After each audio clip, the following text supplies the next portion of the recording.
एक बड़ा ही सुंदर प्रसंग है।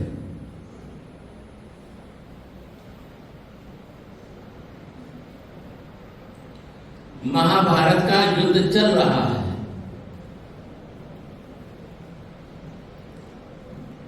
महाभारत का युद्ध अभी समाप्त नहीं हुआ है, युद्ध चल रहा है।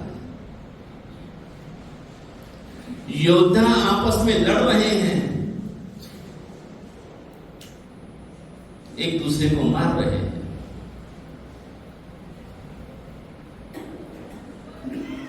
दिन भर तो युद्ध चलता है, दिन भर तो युद्ध चलता है। सूर्यास्त के बाद सब अपने अपने स्थान पर आ जाते हैं।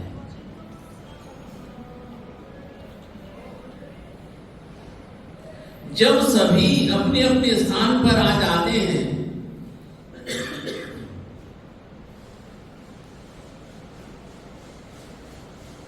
रात्रि में सब लोग विश्राम कर रहे हैं।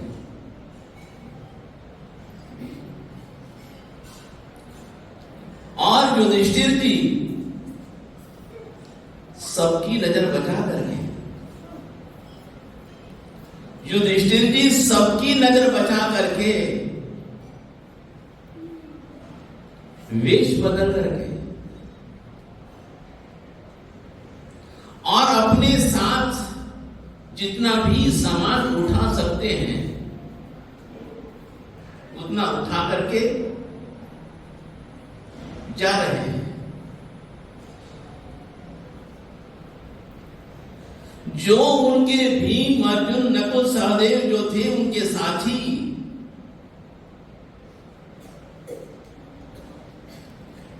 देखते हैं कि रात्रि के समय में हमारे बड़े भैया कहां जा रहे हैं, क्या करने के लिए जा रहे हैं।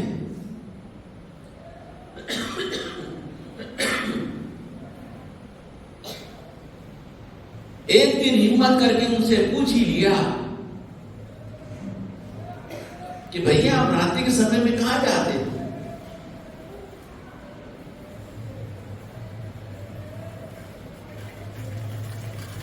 उन्होंने कहा कि मैं अपनी उपासना करने के लिए जाता हूं, मैं अपनी उपासना करने के लिए जाता हूं।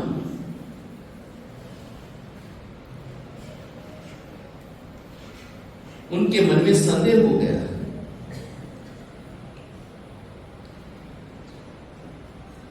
कि हमें भी ये पता करना चाहिए किस प्रकार की उपासना करते हैं,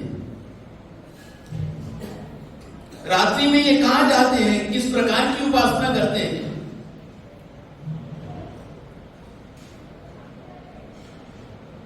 जैसे ही युधिष्ठिर जी अपने कैंप में से निकले और निकलने के बाद इन तीनों ने उनका पीछा किया, इन तीनों ने उनका पीछा किया और पीछा करते करते उन्हें मालूम न पड़े, इस प्रकार से उनका पीछा करते करते करते करते उन्होंने देखा कि युधिष्ठिर जी जिस भूमि के ऊपर युद्ध हो रहा है, जिस भूमि के ऊपर युद्ध हो रहा है, वहां पहुंच गए। पहुंचने के बाद वहां पर जो घायल पड़े हुए थे, दर्द से पीड़ा से करा रहे थे, हाय हाय कर रहे थे, मृत्यु के साथ संघर्ष कर रहे थे, अभी तक प्राण उनके निकले नहीं थे।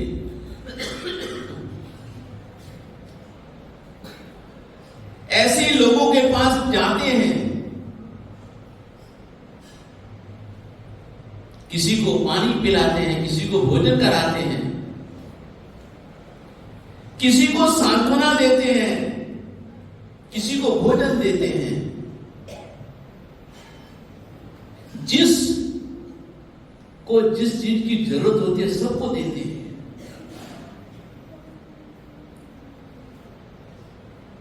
युद्ध भूमि में कौरव भी मरते हैं और पांडव भी मरते हैं। वह भी घायल है और वह भी घायल है। लेकिन युधिष्ठिर जी सभी के पास में जाते हैं, चाहे वह पांडव पक्ष का हो और चाहे वह कौरव पक्ष का हो, सबके पास में जाते हैं। किसी को कुछ, किसी को कुछ, किसी को कुछ, किसी को कुछ, सबको देते चले जाते हैं।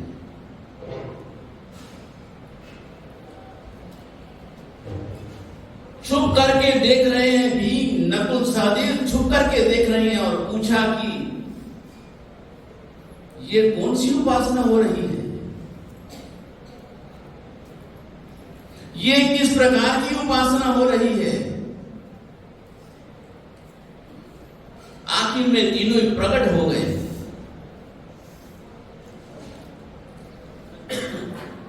युधिष्ठिर जी को हाथ जोड़ करके पूछते हैं कि हे भैया, ये किस प्रकार की उपासना हो रही है, आप इस भूमि के ऊपर झुक करके क्यों आए, यहां आपको आने की क्या आवश्यकता थी।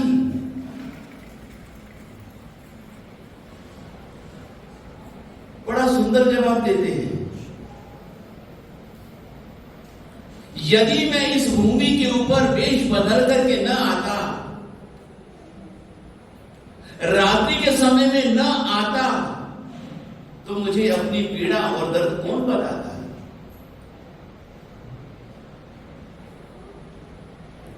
यदि उन्हें मालूम पड़ जाता कि ये तो पांडव पक्ष का व्यक्ति है,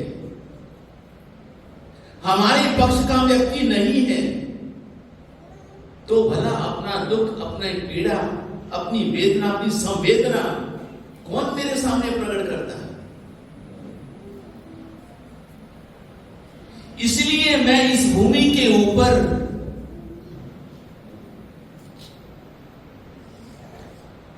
वेश बदल करके और इन लोगों के बीच में आया।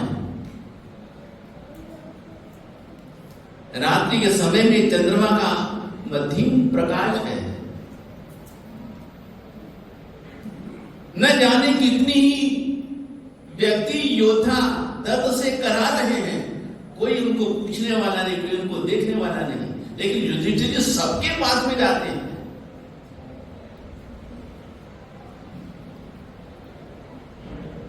लेकिन इन तीनों को अच्छा नहीं लगा, इन तीनों को अच्छा नहीं लगा।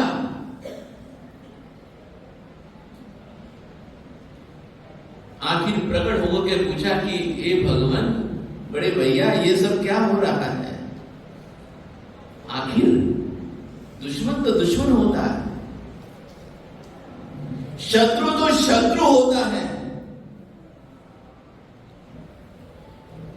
उस समय युधिष्ठिर जी बड़ी सुंदर बात कहते हैं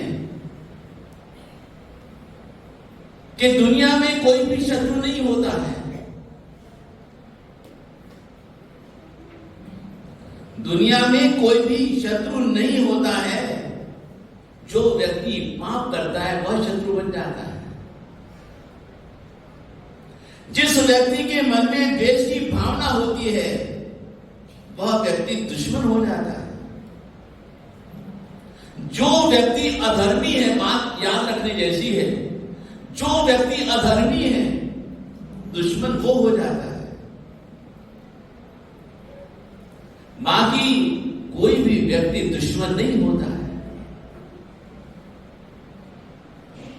बहुत सुंदर बात कही है हमारे श्री युधिष्ठिर जी ने। अपन लोग भी कहते हैं कि घृणा पापी से नहीं, पाप से करो। पापी तो कहते फिर भी सुधर जाएगा, पाप छोड़ देगा, उसके जीवन में बदलाव आ जाएगा, परिवर्तन आ जाएगा। जैसे उन्होंने कहा कि शत्रु तो शत्रु नगद नहीं। आप लोग भी अपने जीवन में देखते हो, आप लोग भी अपने जीवन में देखते हो, कभी तो मित्र शत्रु बन जाते हैं और कभी शत्रु मित्र बन जाते हैं। लेकिन लिखने वाले ने बड़ी सुंदर बात लिखी कि हमारे जीवन में मित्र भी आते हैं, हमारे जीवन में शत्रु भी आते हैं। कभी हम किसी के मित्र बन जाते हैं और कभी हम किसी के शत्रु बन जाते हैं। लेकिन मित्र भी हमको सीख दे करके जाता है, शत्रु भी हमको सीख दे करके जाता है।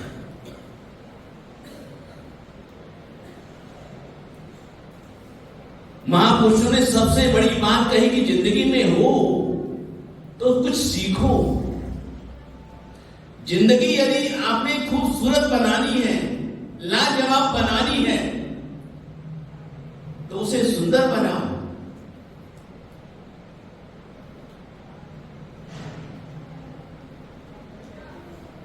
लिखने वाले ने लिखा कि अपना हमेशा कभी अपना नहीं रहता है, ये बात याद रखना। जब मुश्किलें आती हैं, सबसे पहले अपने व्यक्ति ही साथ छोड़ जाते हैं। पराये साथ निभाते हैं, अपने साथ छोड़ जाते हैं।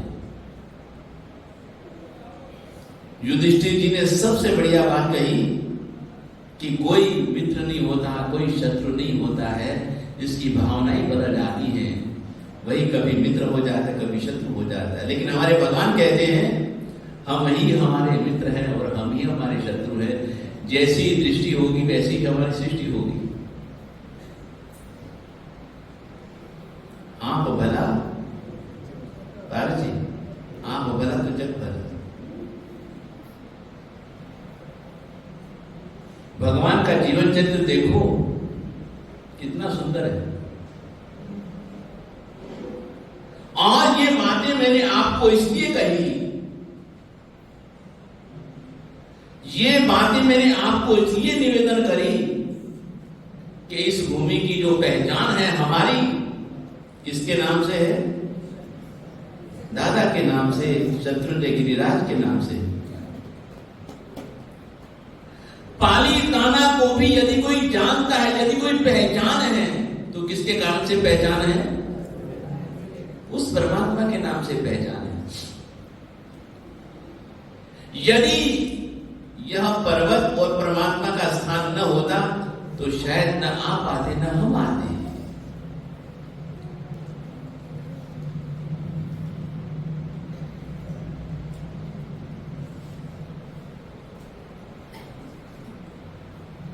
इसीलिए हमारे महापुरुषों ने इसका नाम सबसे प्यारा रखा। मुझे सबसे बढ़िया नाम यही लगता है। बाह्य अभ्यंतर शत्रुनो जय थाए जीर्ण ठाम रे। कितने सुंदर शब्द हमारे पूजा पढ़ाने वालों ने, राजू भैया, कितने सुंदर शब्दों का चयन किया है।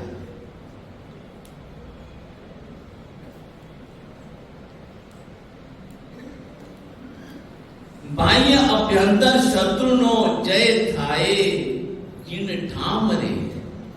सिद्धि वरे सुख शाश्वता तीणे शत्रुंजय नाम रे।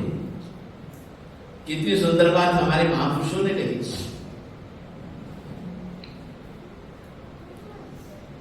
शत्रु और मित्र तो सभी के होते हैं, लेकिन हमारे भगवान कहते हैं कि ये तुम्हारे शत्रु नहीं है। हमारे भगवान कहते हैं ये तुम्हारी शत्रु नहीं है।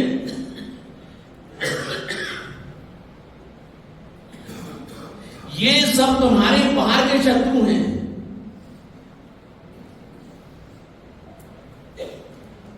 इनसे तो तुम किनारा भी कर सकते हो, इनसे तो तुम किनारा भी कर सकते हो, इनसे तो तुम दूर भी हो सकते हो, इनसे तो तुम दूर भी जा सकते हो। लेकिन भगवान कहते हैं कि यह जो तुम्हारे जो बाह्य और अभ्यंतर जो शत्रु हैं,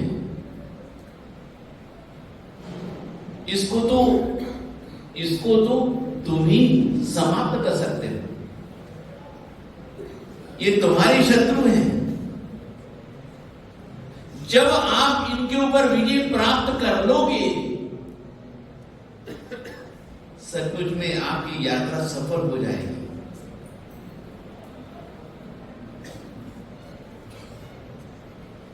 भगवान की तरफ देखना,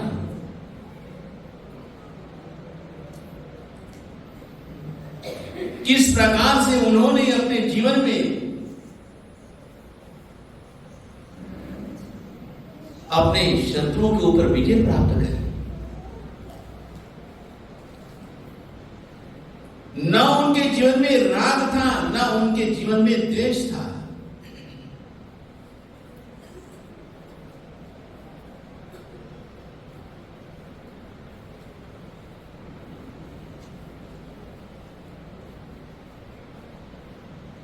और जिसके जीवन में न राग होता है न द्वेष होता है, सबसे बड़ी बात तो यह होती है कि वही तो परमात्मा हो सकता है।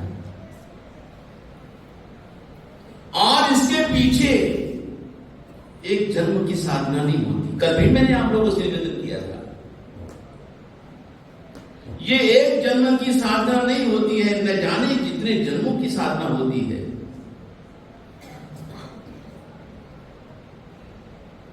और ये साधना मनुष्य ही कर सकता है।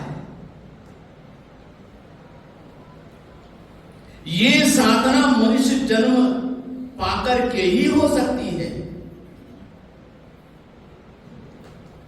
दूसरी गतियों में ये साधना नहीं हो सकती है। इसलिए महापुरुष ये बार बार निवेदन करते हैं कि जो भी आप प्राप्त करना चाहते हो सब आप प्राप्त कर लो।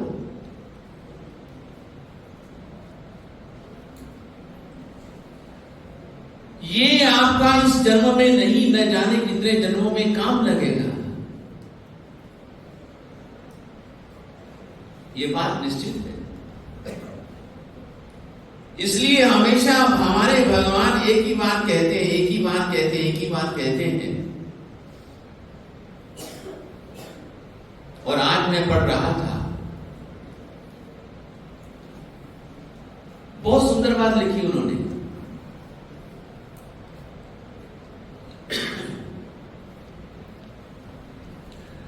मान लीजिए किसी शुभ कर्म के उदय से, मान लीजिए कई शुभ कर्म के उदय से यदि हमें सम्यक्त की प्राप्ति हो चुकी है, श्रद्धा विश्वास हो चुका है, हमारी एक निष्ठा हो चुकी है, लेकिन उसको टिकाए रखना यह सबसे ज्यादा मुश्किल काम है बाप जी। बड़ी सुंदर बात लगी मुझे, जिस महापुरुष ने भी ये बात कही, जिस बात महापुरुष ने ये बात लिखी कि मान लीजिए हमने कोई शुभ कर्म के उदय से या कोई ऐसा सत्कर्म करते करते हमें सम्यक्त की विश्वास की, अटूट विश्वास की यदि हमको प्राप्ति हो भी गई है, उसको टिकाए रखना बड़ा ही कठिन काम हो जाता है। गलत तो नहीं कह रहा? आजकल समय दुनिया में देखते हैं हमारी श्रद्धा और हमारा विश्वास कितनी बार बदल जाता है।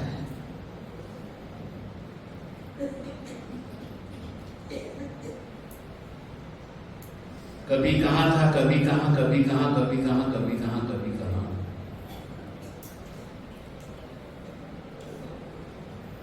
हम अपनी इच्छाओं की पूर्ति के लिए, हम अपने स्वार्थ की पूर्ति के लिए न जाने कितने स्थानों में जाते हैं।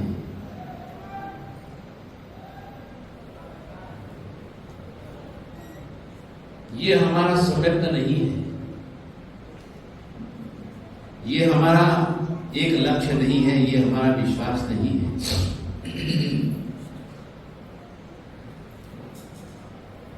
धन्य है हमारे इस परिवार को, इन भाइयों को, संपत्ति परिवार को, हमारी बहनों को। कितने वर्षों से इनकी ये भावना थी जो इस समय सफलीभूत होती जा रही है।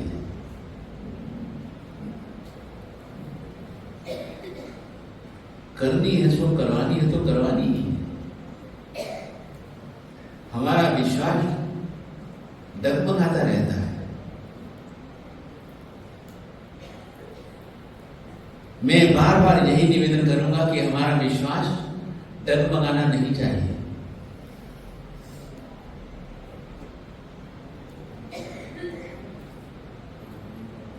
हम परमात्मा से जाकर के कुछ भी मांगेंगे, परमात्मा नहीं देगा, लेकिन परमात्मा तुम्हें वही चीज देगा जो तुम्हारे लिए उपयुक्त है।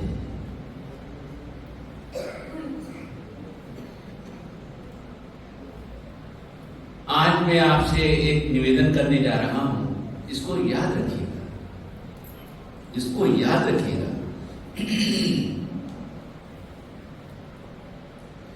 हमारे यहां कल्पसूत्र में 3 प्रकार की यात्राएं कही जाती है। हमारे यहां कल्पसूत्र में 3 प्रकार की यात्राएं कही जाती है। तीनों यात्राओं के अंतर्गत, और या कहूं कि तीनों यात्राओं का जो लक्ष्य है, जो हमारा केंद्र बिंदु है, वह क्या है? परमात्मा। वह क्या है? हमारा परमात्मा। केंद्र बिंदु परमात्मा है।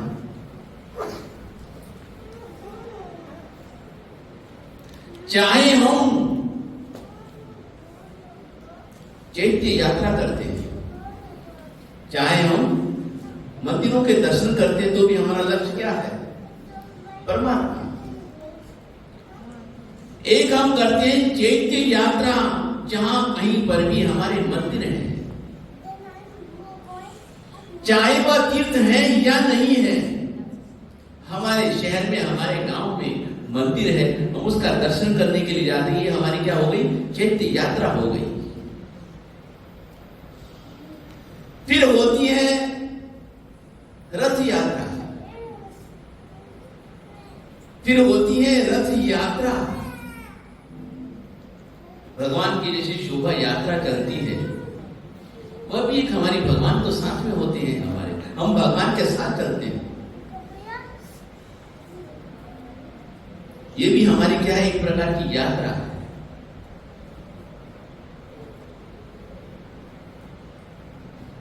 वह भी साल में 1 बार या 2 बार तो निकलती है।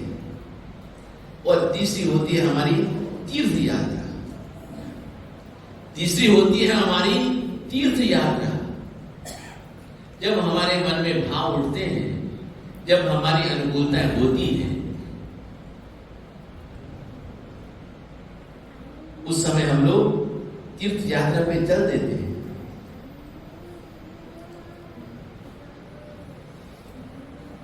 और इसी की ही कृपा है परमात्मा की।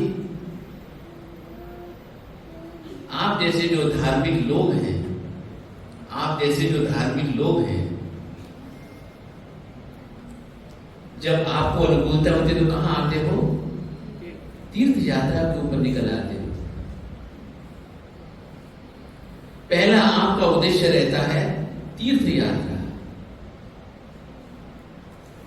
नहीं तो कोई न जाने कहां कहां घूमने के लिए चले जाते हैं। लेकिन आप जैसी आत्माओं का जो लक्ष्य रहता है, उद्देश्य रहता है, क्या रहता है? कि हमें तीर्थ के ऊपर जाना है, भगवान का दर्शन करना है। पल का भरोसा नहीं, पल का भरोसा नहीं। इसलिए हम लोग क्या करते हैं? तीर्थ यात्रा पे चले जाते हैं, पूनम करने के लिए चले जाते हैं। पूनम पूनम करने के लिए चले जाते हैं।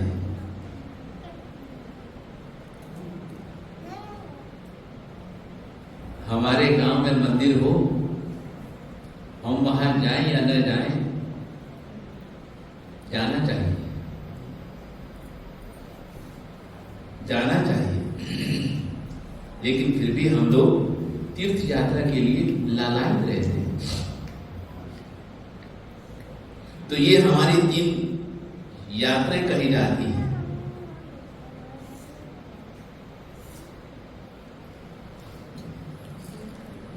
दूसरी बात निवेदन करने जा रहा हूं कि ये हमारे जो तीर्थ भूमि है, जितनी भी तीर्थ भूमि है, जितनी भी ये हमारी तीर्थ भूमि है, इसको केवल यात्रा की स्थली मत समझना।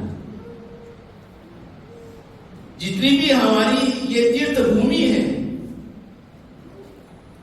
और मैं तो निवेदन करूं, चाहे हमारे गांव का मंदिर भी क्यों ना हो, हमारे गांव का मंदिर भी क्यों ना हो, हमारी तीर्थ भूमि ही क्यों ना हो, ये केवल यात्रा के स्थल, इसको मत मानना। यात्रा भूमि होते हुए भी तीर्थ भूमि के परमाणु इतने पवित्र होते हैं, उस भूमि के ऊपर जाकर के यदि आप साधना भी करते हो, यदि आप साधना भी करते हो, तो आपकी साधना सफलीभूत होती है। ख्याल आई बात? तीर्थ भूमि यात्रा भूमि नहीं है, उससे भी बढ़कर यदि कुछ है तो क्या है, हमारी साधना स्थली है। और ये जो हमारी जो शत्रुंजय का जो स्थान है, ये तो इतनी पवित्र भूमि है। कई स्थानों के ऊपर तो यात्री लोग जाते हैं, पूजा पाठ करते हैं, लेकिन इसके ऊपर तो कितने तीर्थंकर पधारे थे? 23 तीर्थंकर पधारे थे। चौमासा किया है, समोसरण की संरचना हुई है, चातुर्मास हुए हैं, समोसरण की संरचना हुई है। कितनी पवित्र भूमि है ये। इसलिए ये पवित्र भूमि के ऊपर आपका बड़ा सौभाग्य है। आपका ही नहीं, मैं अपना भी बड़ा ही परम सौभाग्य मानता हूं कि ये सारा जो परिसर है, सारी जो भूमि है, ये सब पवित्र भूमि है। इस भूमि के ऊपर आकर के जितने भी हो सके उतना क्या करना, कर्मों का क्षय करना।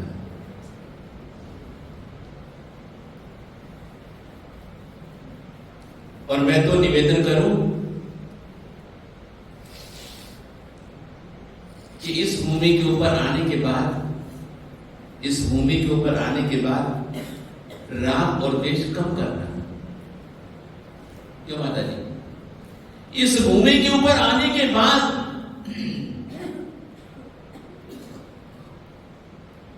राग और द्वेष से दूर रहना। संसार में रहते हैं, सब कुछ होता है। संसार में रहते सब कुछ होता है, बचना चाहे तब भी नहीं बच पाते हैं। लेकिन यहां तो हमारे सेठ साहब की इतनी मेहरबानी है, हम अपने घर से, अपने व्यापार बिजनेस से क्या है राजू भैया, निश्चिंत होकर के आए। जब तक यहां हो, जब तक यहां पर हो, कोशिश करना राग द्वेष से मुक्त हो जाना, कोशिश करना। और एक अपने श्रद्धा को दृढ़ रखना, डामाडोल नहीं होनी चाहिए हमारी श्रद्धा।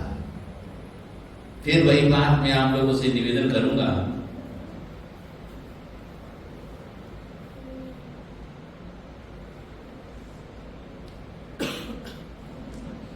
भाव धरी ने जे चढ़े तेने भव पार होता है।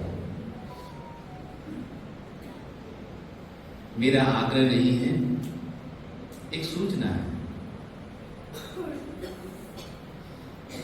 और आपने भी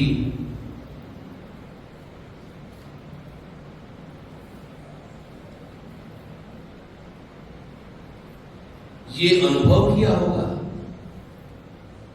आपने भी ये अनुभव किया होगा, जब आप घर में रहते हो कितनी टेंशन रहती है, और यहां आ गए हो तो कितनी टेंशन मुक्त रहते हो आप लोग। क्यों? धन्य है इस परिवार को।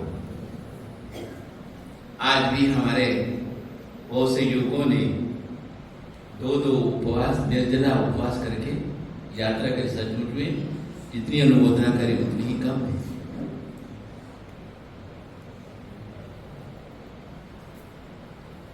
आप लोगों ने कितना उनका स्वागत किया, कितना उनका सम्मान किया।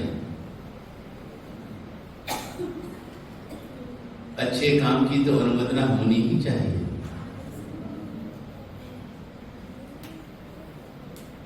उनके उत्साह को बढ़ाना चाहिए और उनके मन में ये भाव उत्पन्न हो। तो मैंने चंद बातें आप लोगों से निवेदन की। इस बातों का आप लोग हमेशा ध्यान रखिएगा। तो जो तीर्थ भूमि, ये तीर्थ भूमि नहीं, ये क्या भूमि है? साधना भूमि है। इस भूमि के ऊपर आकर के आप जितना भी हो सके उतना, क्यों बाप जी, राग द्वेष से दूर रहने की कोशिश करना। जब हम यात्रा पूरी करके जाएंगे, यदि यहां से जाने के बाद हमारे जीवन में परिवर्तन भी आ जाए तब भी बहुत बड़ी बात है। लेकिन जब तक यहां हैं तब तक हम पूरा प्रयत्न करें। बाकी की बातें हम लोग कल करेंगे आप लोगों से। बाकी एक बार फिर बोल दीजिएगा। सिद्धाचल शिखरे दीवो रे आदेश्वर अज, सभी बोले सिद्धाचल शिखरे दीवो रे आदेश्वर अज पे जानी दर्शन अमृत पीवो रे आदेश्वर अज जानी दर्शन अमृत पीवो रे आदेश्वर अज यहाँ मोक्ष गया के कोटि रे आदेश्वर अज बेलोर यहाँ मोक्ष गया के कोटि रे आदेश्वर अज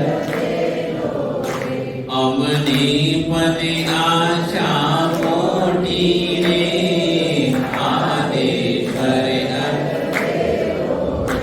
अमने पद आशा कोटि रे आदेश्वर अज सीताचल